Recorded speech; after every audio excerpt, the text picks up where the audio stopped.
Muntik na akong mapahamak dahil sa isang friend ko. Story time! Share ko na nga habang nagluluto. Total mukhang mga chismosa naman kayo. So, eto na nga. Yung friend ko na yun, hindi kami magkaklase, hindi rin kami mag-schoolmate. Magkaiba kami ng school. Pero malapit lang kasi yung bahay nila sa bahay namin. Tapos sa gabi yan, tumatakas yan para matulog sa bahay namin kasi nga malapit lang. Lumulusot siya sa pinakamaliit na butas para makalabas. Tapos aakyat ng bakod na parang magnanakaw. Hahabulin pa yan siya ng aso, mga ate ko. Tapos tinatalon niya rin yung bakod namin. Umuuwi na lang yan siya talaga kapag madaling araw na mga alas 4. Tapos pag nililate siya ng gising, bibili ng pansit kanto sa tindahan. Tapos ang idadahilan niya, bumili lang siya sa tindahan. Pero natulog talaga siya sa bahay namin, mga ate ko. Eto na nga. One time, meron siyang naging problema about sa family niya. Pero hindi ko na siya babanggitin syempre. Tapos pumunta yan sa amin ng alas 12 ng madaling araw, mga ate ko, para sunduin lang ako. Kasi gusto niya lang daw ng may kasama at kausap. Pero hindi kami dito, lalayo kami, mga ate ko. Hindi ko alam kung saan kami pupunta that time. Pero nagpaalam naman ako sa mga magulang ko, mga ate ko, siya lang yung hindi. Kasi nga tumakas nga siya. Huwag niyo siyang husga na kasi hindi niyo alam yung story ng pinanggalingan niya talaga. After ko ang magpaalam, nung una, hindi talaga ako pinapayagan, ate ko. Ikaw ba naman alas 12 ng madaling araw, papayagan ka? Kinulit-kulit ko talaga yung mga magulang ko, mga ate ko, para payagan lang ako. Ganun ko kamahal yung kaibigan ko para samahan ko lang siya, mga ate ko, sa problema niya. Pumunta kami sa isang friend namin, pero hindi ko na siya babanggitin. It's confidentiality. Pagdating namin doon, mga ate ko, nagpakuha agad siya ng alak. Pero that time, we are 17 years old. Minor pa din. That time hindi ako nag-inom, siya lang. Parang sinamahan lang namin siya sa mga problema niya. Umabot kami mga minang alas 6, alas 7 pa ata na walang tulugan. Tapos, para mawala yung kalasingan niya, mga pinunta namin siya, tinravel-travel namin siya kung saan, inikot-ikot namin siya. Tapos, may nakita kaming bridge sa baba nun, doon muna kami nagstay for ilang minutes. Siguro mga 30 minutes. Baka sakaling mawala yung kalasingan niya. Ito na, pauwi na kami.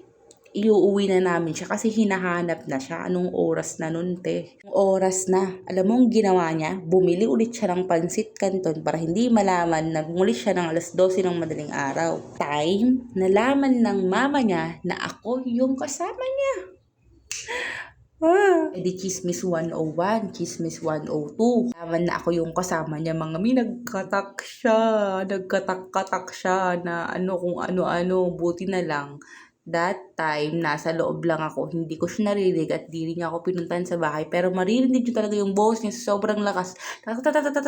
Gano'n na, but sinasabi niya sa akin. Pero syempre, hindi lang naman sa akin, mga pati doon. Syempre sa anak niya, nagkakatak din siya. Akala ko talaga susugurin niya ako sa bahay na kinonsinti ko yung anak niya. At time, pinapagalitan na rin ako kasi bakit daw kasi sumama ko, mapilit daw ako, ganyan. Pero sa sobrang tigas ng ulo ko, mami, pinabayaan ko na lang at lumiwas na lang yung panahon. Buti na lang, hindi na siya nagkatak. Tapos, simula nun, hindi na kami pwedeng magsama, mga mi, kasi nga tinotolerate ko yung katangahan niya. Kapag makikita ko ng nanay nun, nagkakatak-katak siya na bad influence daw ako. Pero syempre, baka may kasalanan din talaga ako. Tinolerate ko talaga siya, sinamahan ko siya, imbis na sinabi ko na lang na dito na lang kami sa bahay. Pero kasi dito lang kami, mahahanap kami kaagad. So, ayun na nga.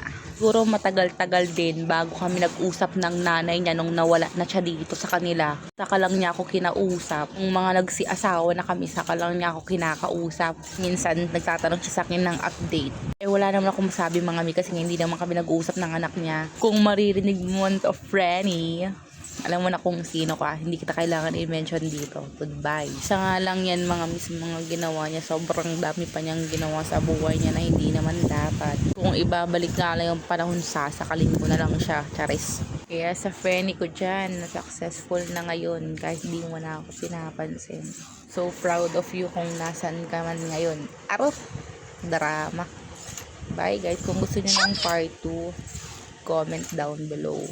Maglalagay tayo dyan ng part 2. At yan na ang katapusan ng aking pagluluto. Tara, kumuha na kayo ng kanin at kumain na tayo. Sobrang sarap ng luto ko dito Asim kilig talaga yung sinigang ko. Kaya kung gusto nyo ng sinigang na to, mag-order lang kayo sa akin. Lulutuan kayo ng pangmalakasan sinigang mix. Lutuan ko kayo ng siniganggang kahit nakakaw style ka pa. Charis. Ano pang hinihintay mo? Mag-order ka na. Kita-kits sa next story time. Bye! Mga people in the world and the sky and the moment and the you.